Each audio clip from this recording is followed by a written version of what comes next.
let's work on some calculations with density. Density is really useful, and it basically serves as a link between mass and volume. So if we remember, density is equal to mass over volume. So we can use it like a conversion factor. Now there are two ways to approach problems that have density. The first one is you just take a density and you act like it's any other fraction. So let's say I had a density of 8.96 grams per milliliter. Well, I can just rewrite that as a real fraction, 8.96 grams over 1 milliliter. And then I could use that to convert, just like I could between centimeters and inches or anything like that. I'm just going to use it like a regular conversion factor to go either from milliliters to grams, or I could use it to go from grams to milliliters. And because it's a conversion factor, we can either leave it like this, or we could flip it, put the milliliters on top and their grams on bottom. Some people hate that. I love that way, but maybe that's not you. So if that's not you, we also have what I've seen referred to as the power triangle. And this triangle shows all the relationships between density, mass, and volume. So the first one is exactly what we had up here. So we basically read these two as division, right? So mass over density or mass over volume, those are division signs. And down here is multiplication. So I have D is equal to M over V, because I have D here, and then M over V. Or the other way, V here is equal to M over D. Right? So those are two fractions. Or if I want mass, it's just these two next to each other. So mass is equal to density times volume. So this is really just showing all the different ways you can rearrange the density equation. I used a lowercase here and a capital here. It really doesn't matter. They both stand for density. But either way, using either the conversion factor approach or the power triangle approach, you should be able to go back and forth between mass and volume using the density. So let's look at a couple examples. We'll start with a really easy example. Acetone has a density of 0.7857 grams per milliliter. What is the mass of 28.56 milliliters of acetone? So I'm going to start with my given, what I want to find, and then connect.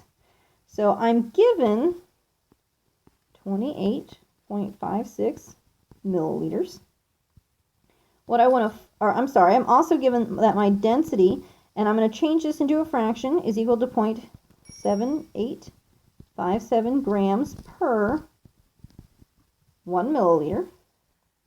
And what I want to find is the mass in grams. So I want to know, that's a question mark, how many grams.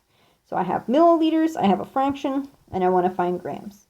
So we can use this like a conversion factor. We could simply say, okay, I'm going to start with the number by itself. So I'll start with my 28.56 milliliters. I'm going to do a conversion. So I have milliliters here. It's going to go on the bottom. I look up here and I say, oh, I have milliliters. And I can relate that to grams, where every 1 milliliter is equal to 0.7857 grams.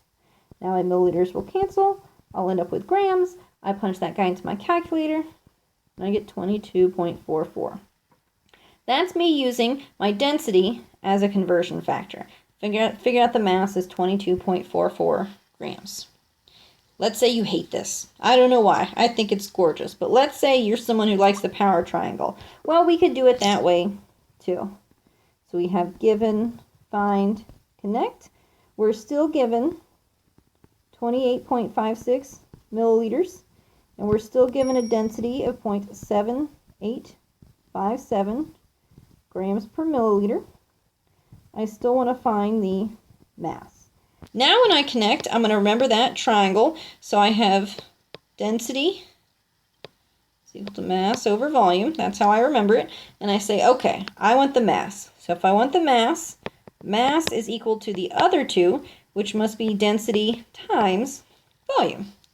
So the mass is equal to my density, which is 0.7857 grams per milliliter, times my volume, 28.56, oops, what am I doing? 0.56 milliliters. My milliliters cancel, so I still end up with grams, and once again, I get 22.44 grams. So I get the same answer no matter which way I do this. Which means I know some of you are asking, why wouldn't I always do the triangle way? Well, you have to be really careful with your units. So let's say we had a problem like this one here. Acetone is a density, same density, but now it's the volume in kiloliters if I start with 6.54 kilograms of acetone. So once again, we have given, find, connect. I'm still given that my density, let's just go back and rewrite that. My density is equal to 0.7857 grams per 1 milliliter. And I'm starting with 6.54 kilograms. I want to know how many kiloliters, not a common unit, but we can have it, which is a volume this is equal to. So what I could do is just go ahead and try and do a conversion. So I say, okay, I have a fraction here, and I have a number by itself, so I'm going to start with my 6.54 kilograms. I have kilograms, so I know I need kilograms down here. And I look up and I say, well, I don't actually have anything that related to kilograms. But I do know I have these grams right here. And I know kilograms are related to grams. 1 kilogram is equal to 1,000 grams. That's just a relationship we should know. So sometimes there's sort of implied information in the problem that we don't realize we need until we start trying to set it up. So we say, okay, that's another relationship. 1 kilogram is equal to 1,000 grams. All right, I had grams here, so I know grams going to go on the bottom. Now we say, oh, okay, I can relate something to grams. That's this guy right here. So the 0.7857 goes with the grams, and the 1 milliliter goes on top. So just like any other conversion factor, you can flip this guy. So that's going to cause my kilograms canceled, now my grams will cancel, and so now I'm getting closer. Now I'm in milliliters, but what I really want are kiloliters. So say, oh, I know this is just metric conversions now, because I see they're both types of liters. So first I need to get rid of the milli. Let's say, all right, I'm going to go back to the relationships I know. I know that 1 milliliter is equal to 0.001 liters. So 1 milliliter is equal to 0.001 liters. So now my milliliters will cancel. Oops, not done yet, because I'm in liters, really close. I'm going to make my liters cancel. I know I can relate those to kilo. It's the same relationship we have right here. 1 kiloliter, there's a 1 there, is equal to 1,000 liters. So 1 kiloliter is equal to 1,000 liters. So now my liters will cancel. I end up with kilo, and I punch this guy into my calculator, and I get 0.00832 kiloliters, or 8.32 times 10 to the negative third. So this is one way of doing it, where we set up one big long conversion and we get kiloliters in the end. But again, maybe you don't like that. Maybe you love the power triangle. So let's look at that example, what it would be. So we're still going to do given, find, connect. We're still given density is equal to 0.7857 grams per milliliter, and we start with 6.54 kilograms. We want to find kiloliters. So we say, okay, I know my power triangle here. Density is mass over volume. I want the volume, so I want the volume. So I'm going to look at these two. Volume is going to be mass over density. But if I look, my mass is in kilograms and my density is in grams. So I have to make my units match before I can plug them in. My units have to match or else they won't cancel out properly. So this is where the triangle takes a little more work, because I'm going to have to do a conversion before I plug it in. Good news is it's a simple conversion. I have 6.54 kilograms. I want to make them match, so I'm going to turn those into grams. So once again, I know that 1 kilogram is equal to 1,000 grams. Oops, hit the wrong button. 1,000 grams. So I say, okay, I'll turn my kilograms into grams. That's really easy. My kilograms will go on bottom, so they'll cancel. My grams will go on top. 1 kilogram is 1,000 grams. So I get 6,540 grams. My kilograms go away, right? 1, 2, 3. Yep, that's it. So now I can plug it in. So volume is equal to mass over density.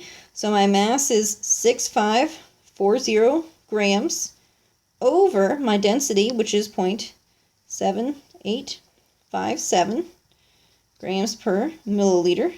So my grams will cancel, and this milliliters will still be left over here. So I need to keep that in mind. So that milliliters, I'm dividing by something on the bottom of a fraction, so it's going to move up. So my units now are going to be milliliters, and I do the math, and I get 8,320 milliliters, 8,320 milliliters. Well, here's the problem. I didn't want milliliters, I wanted kiloliters. So what I need to do now is turn these milliliters into kiloliters. So if I use the triangle version, I might have to do a conversion before, and I might have to do a conversion after. So it's basically going to be the same steps as we had before. I know that in every 1 milliliter, there's 0.001 liters. So that will turn this into 8.320 liters. Running out of room here. And then I'll do one last conversion. Get rid of the liters, turn it into kiloliters. 1 kiloliter is equal to 1,000 liters. So ran out of room, sorry. So if I put that answer up here, that's going to be 0.00832 kiloliters. So I end up with the exact same answer. It's just that I had to do a little baby conversion before. I plugged into my density equation, and then I had to turn those milliliters into kiloliters because that's what it was asking me for. Either one of these approaches is perfectly acceptable. Just make sure no matter which one you do, you keep a careful eye on your units.